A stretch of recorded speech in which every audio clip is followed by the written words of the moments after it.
and maritime trade began to develop.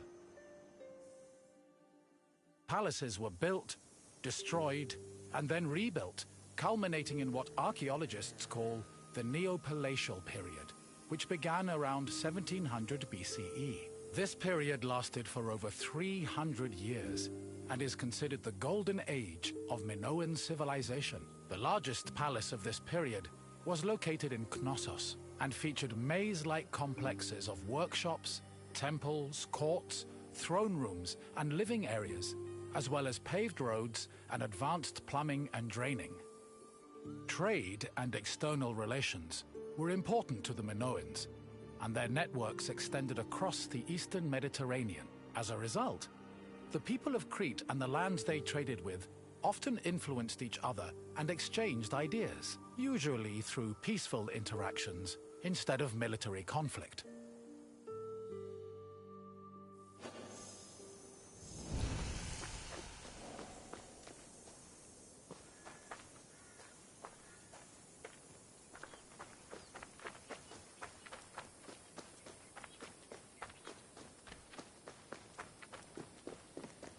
The settlement of Knossos was established as early as the 7th millennium BCE. Today, one of the site's most notable landmarks is the palace ruins, located on the Kafala hill. The ruins are split into two phases: the old palace, which has been poorly preserved, and the new palace. The new palace of Knossos had a surface area of approximately 13,000 square meters, making it the largest Minoan palace.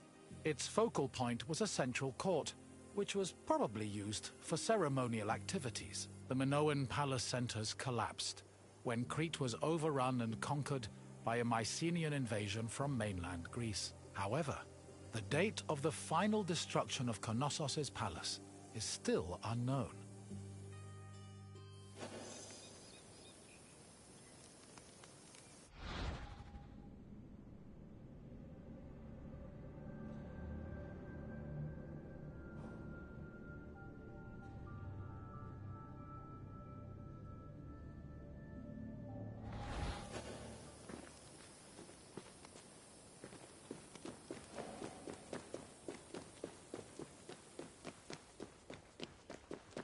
During the new palace phase, the ground floor was dedicated to economic activities and contained large storage rooms. The residential quarters, which notably had toilets, were located southeast of the central court, at the foot of the grand staircase. The palace was lavishly decorated with wall paintings depicting things like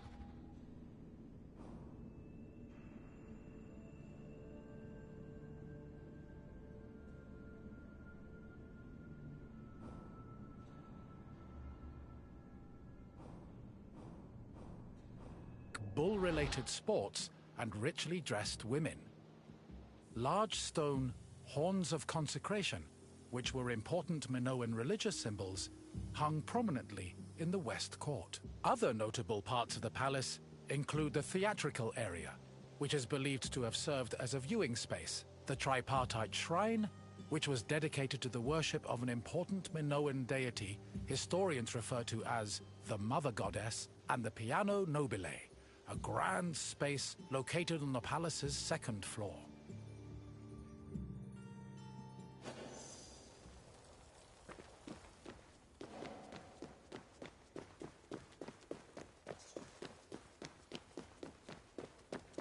During his trips to Crete, archaeologist Arthur John Evans discovered several ancient tablets. They eventually led him to define the forms of Minoan writing known as Linear A and Linear B. The Minoans used these forms of writing for recording many things, including business transactions. For example, one clay tablet discovered at the Palace of Knossos was inscribed in Linear B script. The tablet detailed the transfer of coriander, often used in the perfume industry, between a man named Kyprios and another person named Twinon.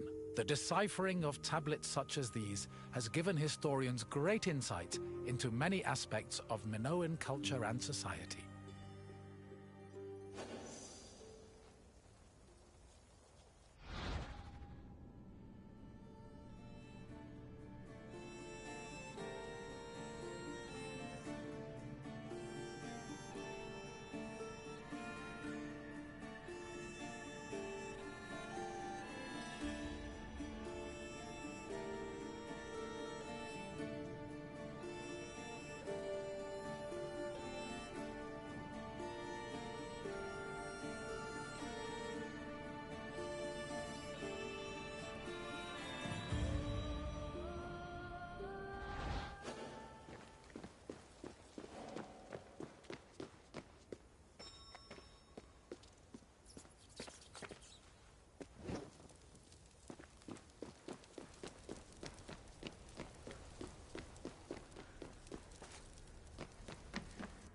According to myth, the half-man, half-bull Minotaur was born after Queen Pasiphae slept with a bull sent by the gods as punishment upon her.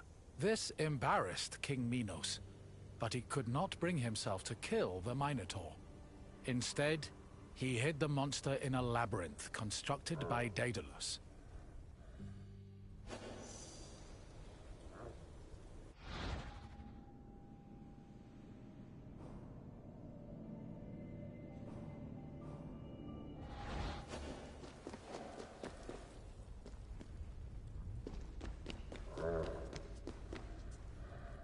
Daedalus was an important figure in Greek mythology, an ingenious inventor.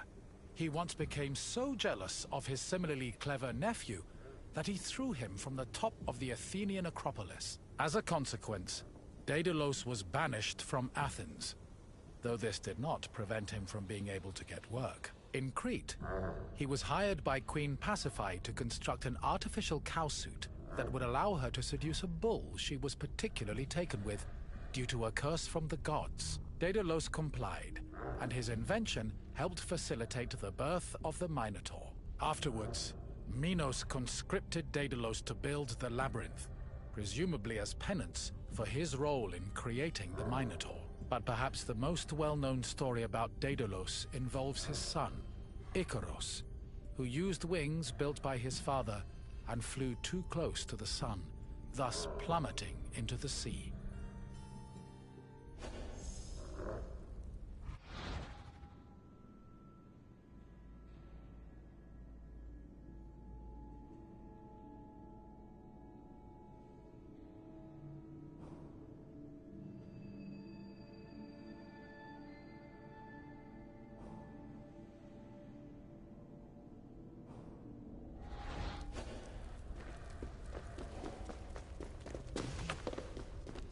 Sometime after the birth of the Minotaur, King Minos' son Androgeos was killed in Athens by the same bull that impregnated his mother. An infuriated Minos demanded that Athens send 7 of their noblest men and 7 of their most virtuous women to Knossos every year.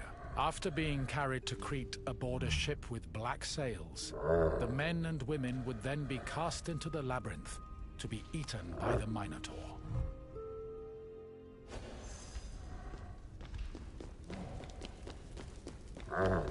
One of the Athenian youths chosen to be imprisoned in the labyrinth, Theseus, had enough of the morbid ritual. Before leaving Athens, he proclaimed he would kill the Minotaur, then return to his city on a ship flying white sails. Before entering the labyrinth, Theseus met King Minos' daughter, Ariadne, who fell madly in love with him. Ariadne provided Theseus with a thread he could unravel to help him find his way back out of the maze. Armed with this thread, Theseus entered the labyrinth, killed the Minotaur, escaped the maze, and set sail for Athens with Ariadne by his side.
I see you found your way through the maze of ruins. The Minoans played a large part in shaping Greek myths, but also in introducing influences from other places and cultures. Now, what else would you like to do? You want to test yourself? Very well. Let's begin with a simple question. On which island was Knossos located?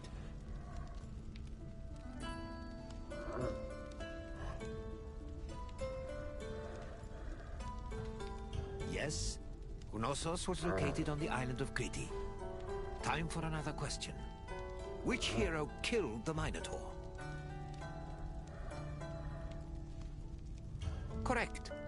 Theseus slew the Minotaur, then escaped the labyrinth thanks to some thread from Ariadne. Now for the last question. What did Daedalus build for Queen Pasiphae?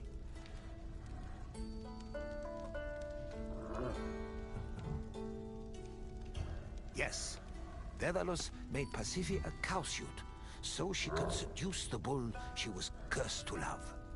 Congratulations, traveler. You are a true student of history.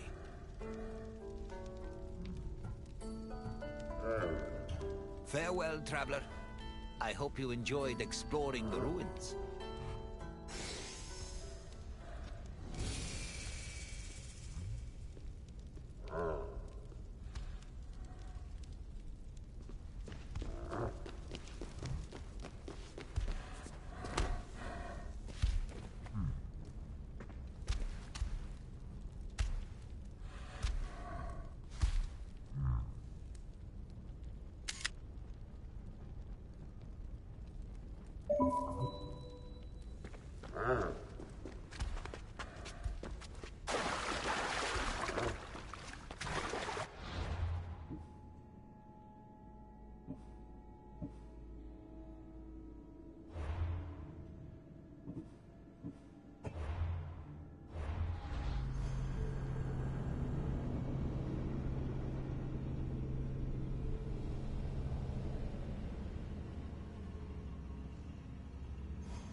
Hello, my friend! It is my pleasure to introduce you to Corinth's Temple of Aphrodite. In Greece, many love stories were told about the gods. How romantic! Sometimes they were heartwarming and happy, but they often ended in tears, tragedy, and a whole brood of illegitimate children. I'm looking at you, Zeus! Anyway, this tour will introduce you to some of these divine love stories, which may give you perspective on how the Greeks approached love in their own lives. Enjoy your visit, my friend. I'll come see you again when you finish the tour.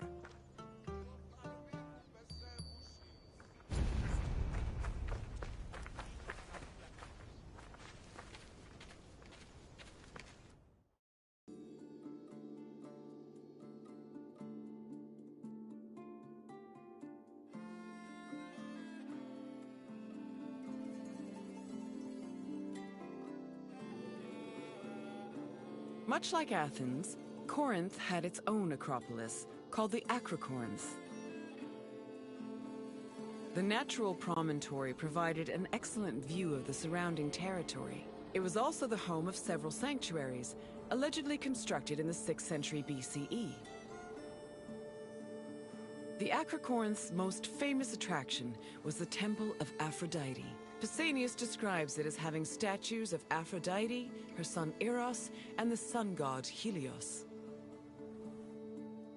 According to Strabo, the temple's most distinguishing feature was its servants, who acted as sacred prostitutes. However, Strabo is the only source for this information, and it is still hotly debated to this day.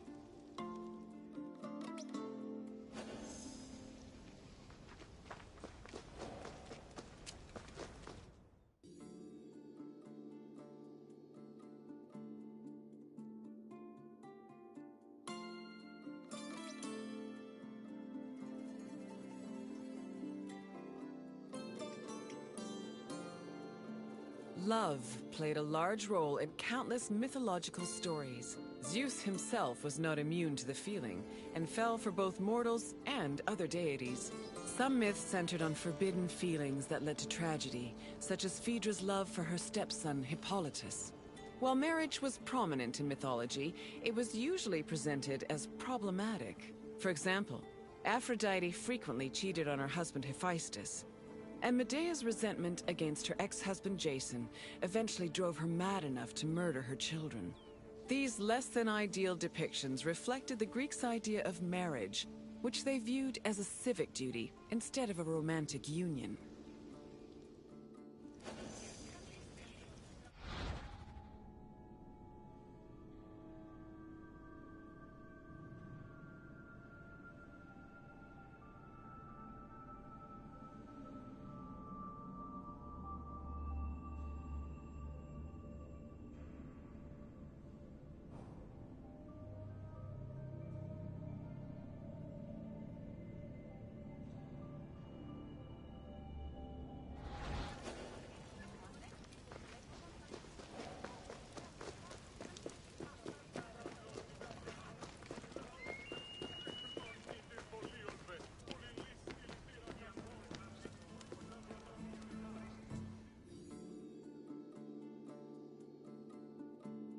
The goddess Aphrodite was one of the mightiest Olympians, and was typically associated with love, beauty, and sex. She was worshipped all across the ancient Mediterranean by men and women, both young and old.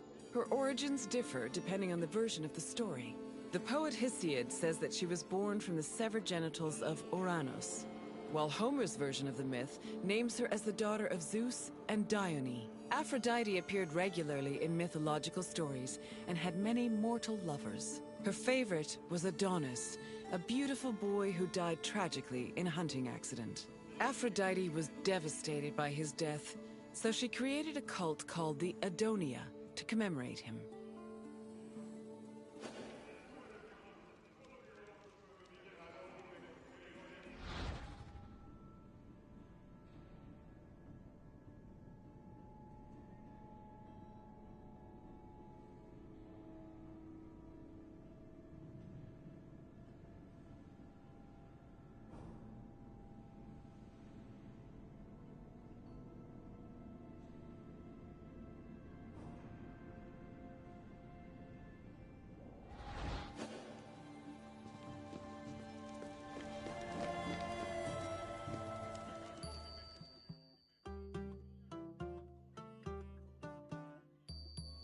My friend, good to see you again. I bet you were surprised by some of the stories you heard. For a bunch of immortal beings, the gods certainly were saucy, eh? Tell me if there's anything else I can do for you. Is that so, my friend? Then let's get started. Which poet said that Aphrodite was the daughter of Zeus and Dione?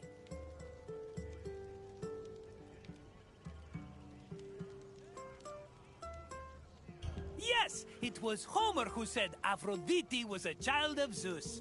On to the next question. Medea was married to which legendary hero?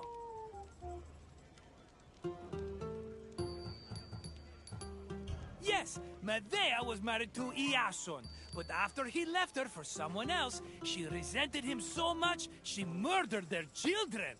But let's not talk about such depressing things. Instead, you can answer this last question. What was the name of Corinth's Acropolis?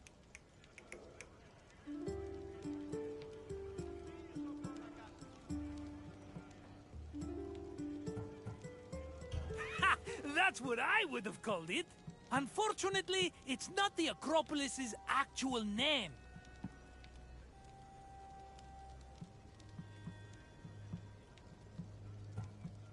Correct! The Acrocorinth has been home to many sanctuaries, as well as the famous Temple of Aphrodite.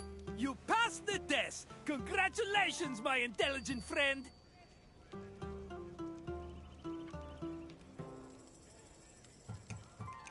Normally, I don't let people go until they buy a souvenir, but for you, my friend, I'll make an exception!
Welcome to Laconia, visitor.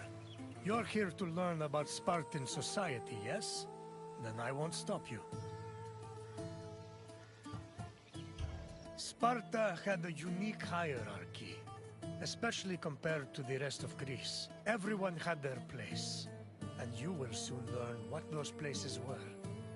I will find you again once your visit has ended. Until then, visitor.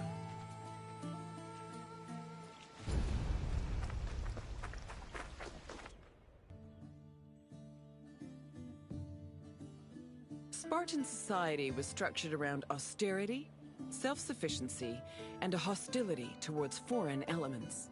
It was divided into three social classes: citizens, perioikoi, and helots. Citizens were called Spartans, or homoioi. They were free men and women with mostly equal rights and wealth, though their contributions to political life were extremely limited. The perioikoi lived in surrounding areas under Spartan control. They cultivated the land and were primarily merchants and craftsmen. They were also part of the army, and their lands were the first line of defense in the event of a hostile attack. Helots were Sparta's lowest class. They were people who had lost their freedom to the Spartans, and they served the city as slaves.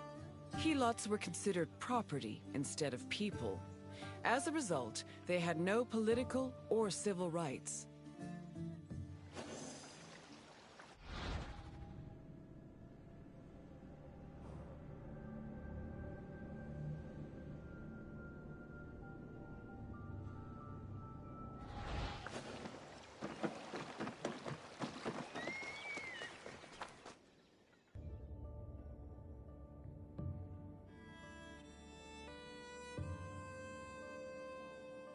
Helots made up the majority of Sparta's population.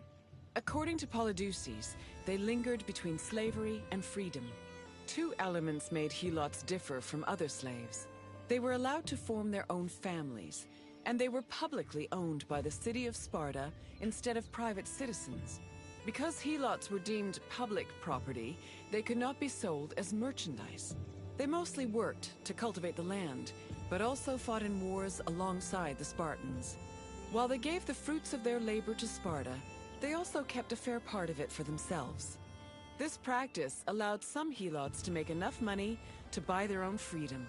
Alternatively, if a helot served the state well enough in military campaigns, they could also be granted civil rights.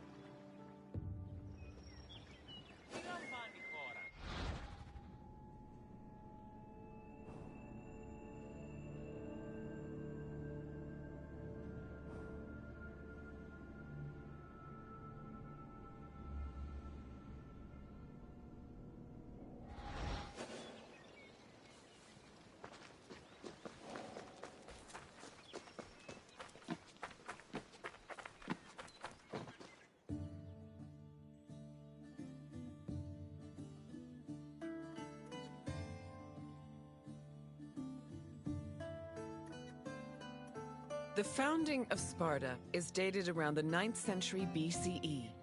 Historical information about the city is limited, but it was known to extend into the region of Laconia.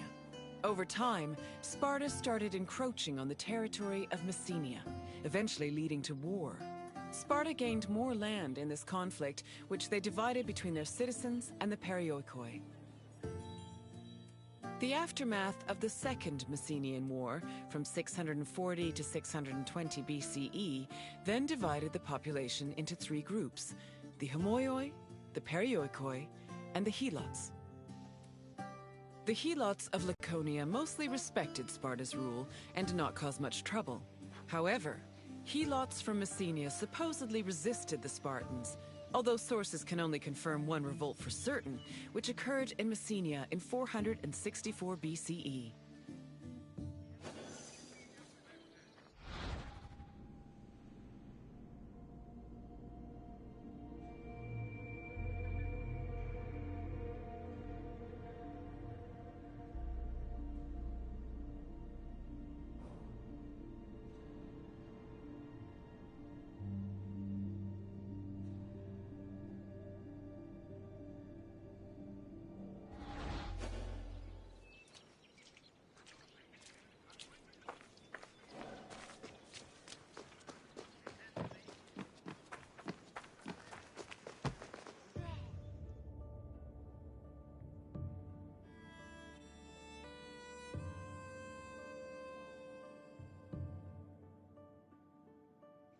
During the 5th century BCE, Helots were quite active in the army, especially during the Peloponnesian War. They served as hoplites on land and as rowers during naval battles. In both cases, they gave Sparta an important numerical advantage. For every Spartan on the battlefield, there were at least 7 Helots. Although many ancient sources say Spartans had a hostile relationship with Helots, they were much more likely to treat them better in times of war. For example, when 300 Helots and 120 elite Spartans were captured by Athens during the Battle of Sphacteria in 425 BCE, the Spartans promised the Helots their freedom if they served them well in combat. Similarly, around the same time, the Spartan general Brasidas fought a battle alongside 700 Helots. Impressed by their courage and loyalty, Brasidas later freed them all and allowed them to join the Perioikoi.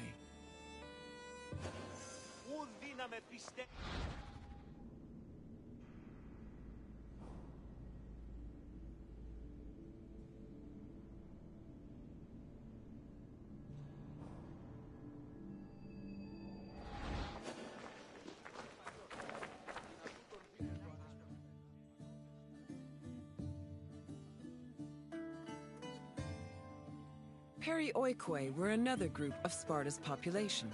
They lived not in the city itself, but in its surrounding areas. The Perioikoi were never hostile against the Spartans. In fact, both groups together were known by the collective name Lacedaemonians. Perioikic cities had their own autonomy and sanctuaries, but they were always bound to Sparta. They were allowed to develop their own local laws and economies, but could never reach a level of prosperity that rivaled their parent state.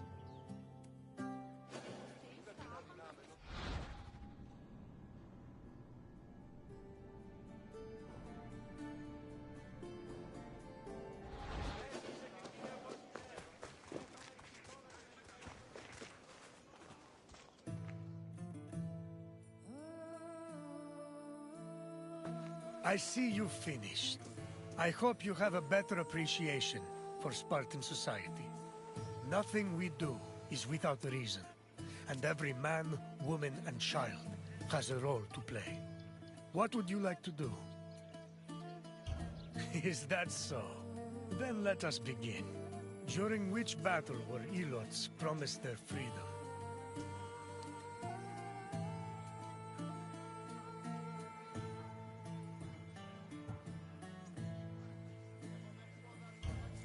Yes. In the Battle of Stacteria, a group of elite Spartans promised to free their accompanying Elots if they helped the Spartans during a siege. Next question. Which of the following is another name for Spartan citizens?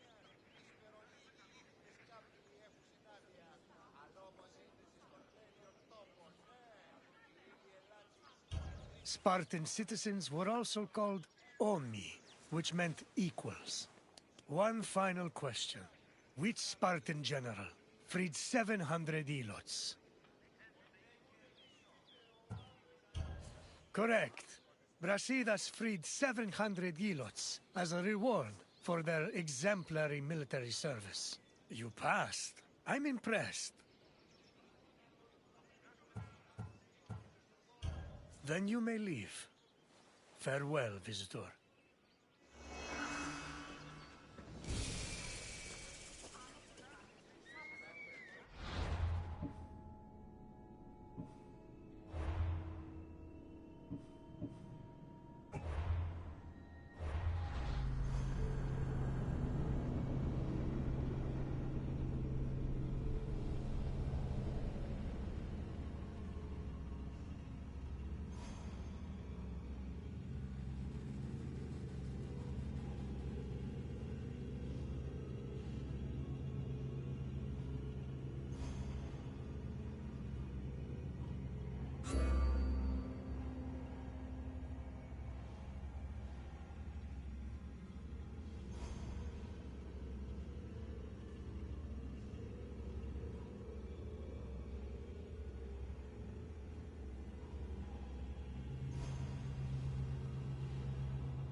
Greetings, visitor.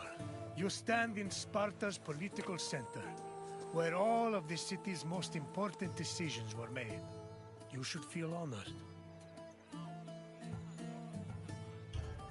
Sparta's political system was unique in the Greek world. While Athenians wasted hours on end whining and wagging their tongues at each other, Spartan kings made their decisions swiftly and deliberately. They preferred action over words. Come find me again when you finish your visit. We will speak more then. Farewell.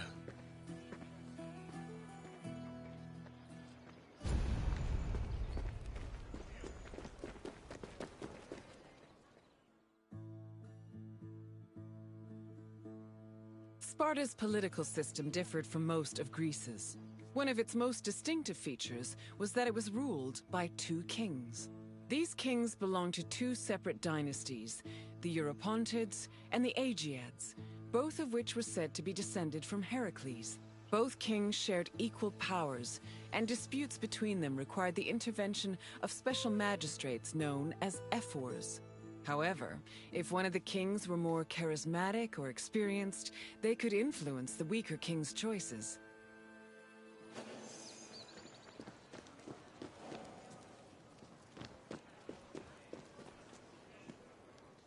Sparta's political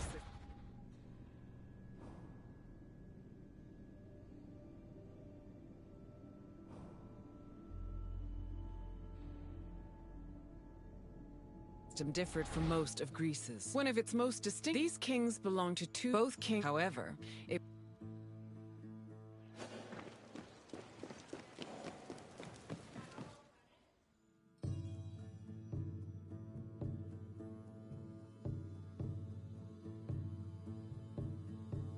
Spartan kings had several responsibilities and functions. As lifetime magistrates, they were technically Sparta's priests and strategists, and their duties encompassed everything from politics to justice. Originally, both kings would lead military campaigns in times of war.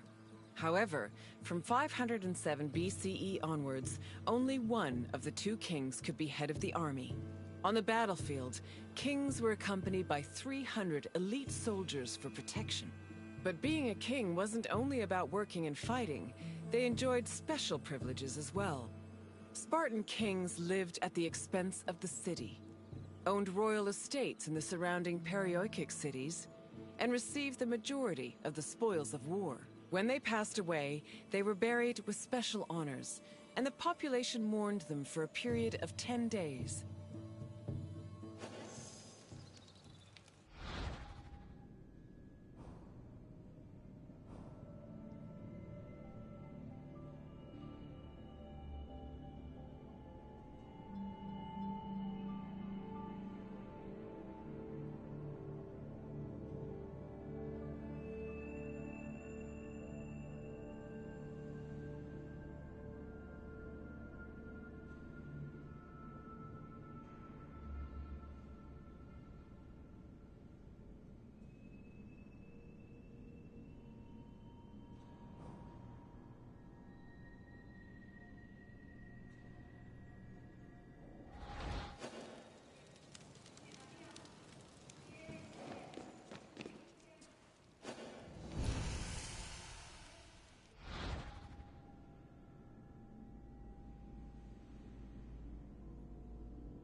The kings of Sparta enjoyed many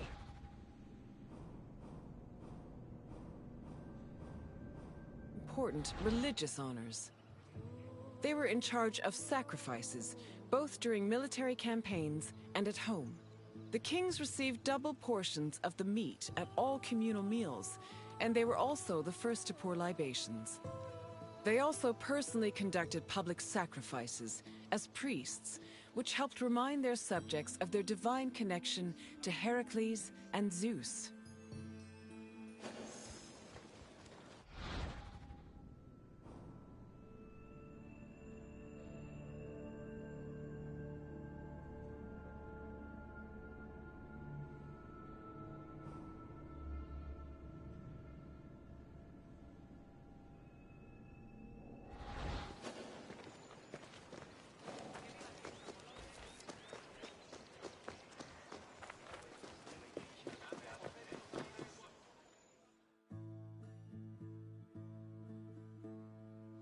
The ephors, or overseers, were 5 magistrates elected by the Spartan assembly. They were chosen from amongst Spartan citizens over 30 and served for 1 year with no possibility of re-election. The ephors played a large part in administrating the city and were considered the most democratic agents in the Spartan political system. They had judicial power and ordered the dispatching of the Spartan army during wars. They also met and negotiated with representatives from other states, in addition to running the agoge, the Spartan education system. While not as powerful as the 2 kings, the ephors still held great sway over Sparta's affairs.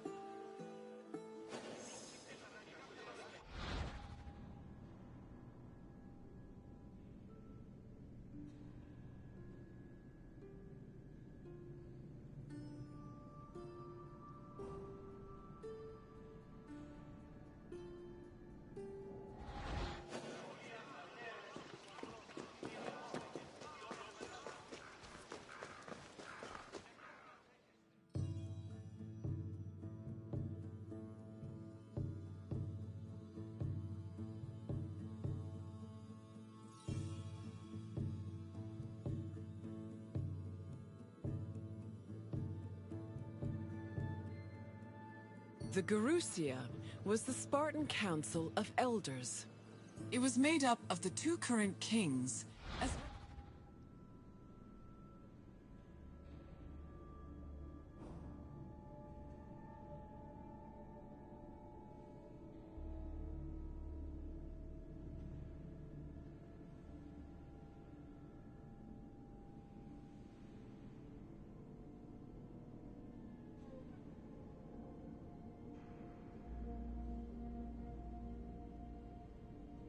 those 28 elders called Gerontes.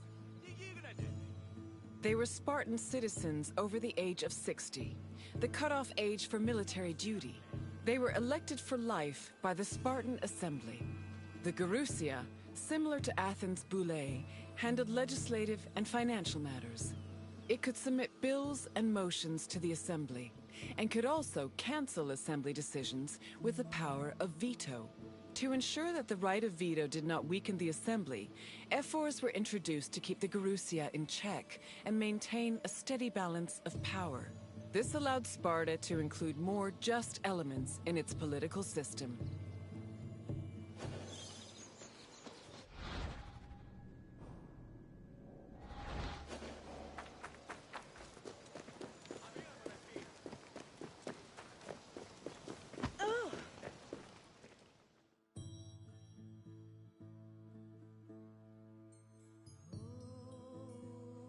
The Spartan Assembly, or the Apella, was made up of Spartan citizens who were over 30 years old.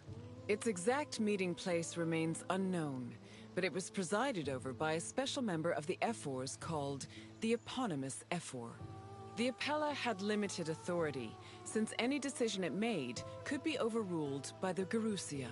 But thanks to the efforts of the ephors, it still played an important role in Spartan society.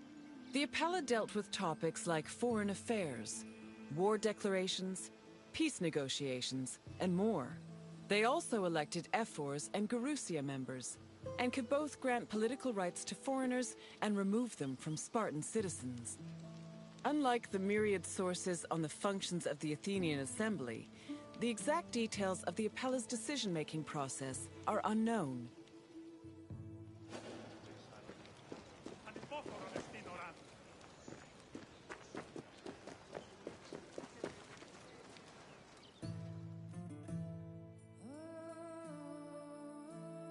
I see you finished. I hope you feel more knowledgeable about the inner workings of Spartan politics. Our way of ruling was not conventional, to say the least. But it served our purposes well. What would you like to do? Are you? We shall see. Let's begin. What was the name of the Spartan Assembly?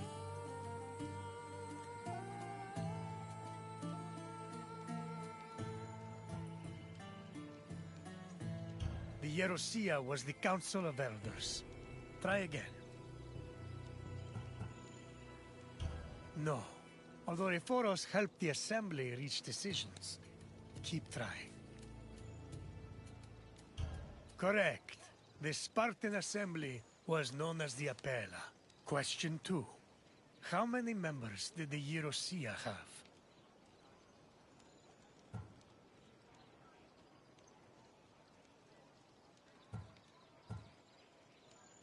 Yes, the Gerousia consisted of 28 Gerondas and the two kings of Sparta. Last question. What was the name of the Spartan education program? Correct. Our rigorous education program was called the Agogi, and it was overseen by the Air Force. You've done well, Visitor. Very well. Farewell, Visitor. May your travels be safe and carefree. I see you finished. I hope you feel more knowledgeable about the inner workings of Spartan politics. Our way of ruling was not conventional, to say the least. But it served our purposes well. What would you like to do? Are you? We shall see. Let's begin. What was the name of the Spartan Assembly? Correct. The Spartan Assembly was known as the Apella. Question 2. How many members did the Yerosia have? Yes, the Yerosia consist. Last question. What was the name of the Spartan education program? Correct. Our rigorous education program was called the Argogi. You've done well, Visitor. Very well. Farewell, Visitor. May your travels be safe and carefree.